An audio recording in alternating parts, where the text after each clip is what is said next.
안녕하세요. 실리콘 몰드 만드는 포롱입니다. 오늘 소개해드릴 주제는 초간단 레진 몰드 만들기입니다. 오늘의 주인공인 아크릴입니다. 우리는 보통 사진을 칭찬할 때 그림 같다고 칭찬을 하고, 그림을 칭찬할 때는 사진 같다고 말하곤 하죠. 대체 무슨 말이 하고 싶으신 거죠? 네, 유리 같아요 라는 말을 듣고 싶다면 실제 유리나 아크릴을 쓰면 된다는 지극히 단순한 말이죠. 이상입니다. 네? 오늘 소개해드릴 내용은 정말 이게 다거든요. 네? 일단 만들어 보겠습니다. 실리콘 몰드는 복제력이 뛰어나서 대상의 품질을 그대로 복제하게 됩니다. 그런데 아크릴은 표면 품질이 매끈하기 때문에 별다른 노력 없이도 사진 같은 그림을 만들 수 있다는 점이 가장 큰 장점이죠. 반복적으로 말씀드리지만 사각형 몰드를 만들 때 테두리를 너무 직사각으로 만들면 형태가 무너질 수 있습니다. 이런 식으로 지지대를 만들어서 모서리에 라운드를 주면 좀 더 안정적으로 몰드를 제작하실 수 있습니다.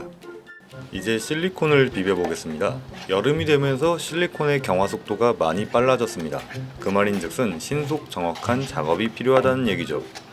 요즘 실리콘은 얼마나 저어야 하나요? 라고 많이 물어보시는데, 내용물을 휘적휘적 저어주신다는 느낌보다는 통의 옆면과 바닥을 강하게 긁어주는 것이 더 중요합니다. 뭐랄까, 약간 이렇게 모기 잡는 소리가 나는 느낌이죠. 또 교반 도구에 묻은 실리콘도 한번 잘 닦아서 다시 섞어주는 것도 중요합니다. 교반이 끝난 실리콘은 내부에 기포가 가득 찬 상태입니다. 아크릴의 두 번째 장점은 보통 이렇게 넓고 평평한 디자인이 되기 때문에 따로 탈포기를 사용하지 않고 냅다 부어버려도 기포가 잘 빠진다는 점이 되겠습니다. 세 번째는 가공비가 기타 소재에 비해 저렴하다는 점. 아참, 저번 영상인 클레이로 몰드 만들기에 대해 잠시 보충 설명을 드리겠습니다. 클레이는 부가형 실리콘과 경화불량을 일으킨다고 말씀을 드렸었죠? 친애하는 저희 구독자님들께서 아무래도 발바닥을 찍다가 저를 찍어버리진 않으실까. 클레이에 바로 실리콘을 붓는 것이 아니라 우선 석고를 부어서 본을 뜨고 그 다음 실리콘 몰드를 제작하시면 좀 더 깔끔하고 수월하게 나만의 발바닥을 만들 수 있다는 점을 다시 말씀드립니다. 이제 실리콘 몰드를 꺼내 보겠습니다. 이렇게 면적이 넓은데 높이가 낮은 경우에는 굳이 우레탄 푸딩 마감을 하지는 않습니다. 그러면 잘 붙인다고 붙여도 바닥의 틈새로 미세하게 실리콘이 새어 들어가게 되는데, 이런 부분은 가위나 칼을 사용해서 트리밍을 해주세요. 아무튼 혹시 내 얼굴이 비춰지는 건 아닐까 하는 걱정이 생길 정도로 거울같이 매끈하게 제작이 되었습니다.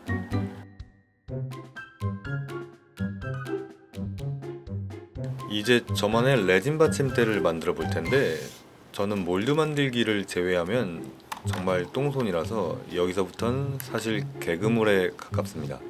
에폭시 레진을 1대1로 계량해서 천천히 잘 섞어준 다음 실리콘 몰드에 부어주도록 하겠습니다. 오늘은 뭔가 잘 될 것 같은 느낌. 맨날 노란색만 부어주다가 투명한 친구를 부어주니 괜히 기분이 좋습니다.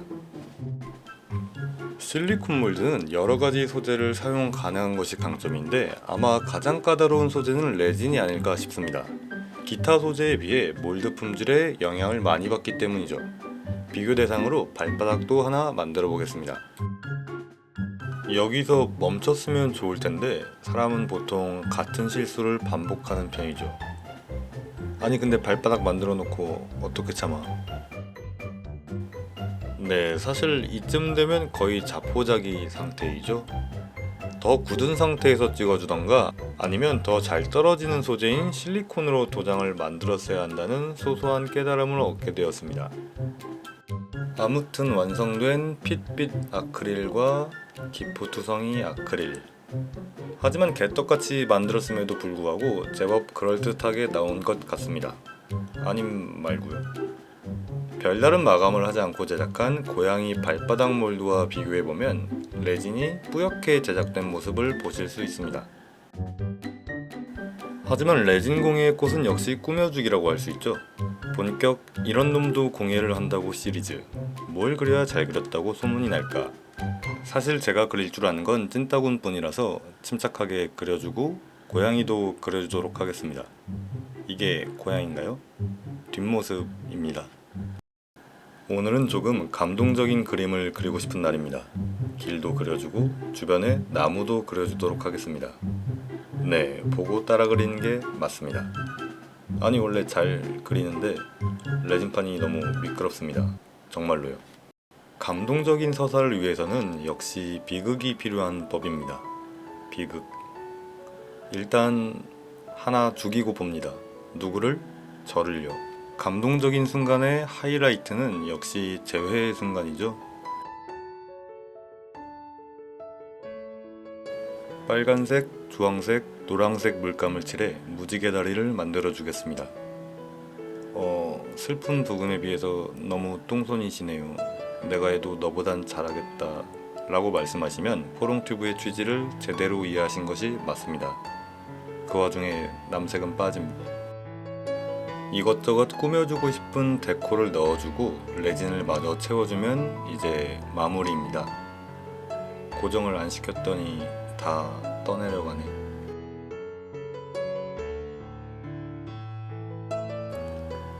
반려동물이 무지개 다리를 건너면 먼저가 있던 포롱이 마중을 나온다고 한다. 난 이 이야기를 참 좋아한다. 네, 센치한 분위기를 연출한 것 치곤 정말 하찮은 결과물이 나왔지만 포롱적 사고로 만족하기로 했습니다. 죄송합니다. 제가 부금 연구 중이라서. 여러분도 아크릴 레진 몰드를 만들어 특별한 추억을 담아보시는 건 어떨까요? 다음 편에서는 유리를 활용해 실리콘 몰드를 제작하고 포롱식 무드 등을 제작하는 내용을 소개해드릴 예정입니다. 감사합니다.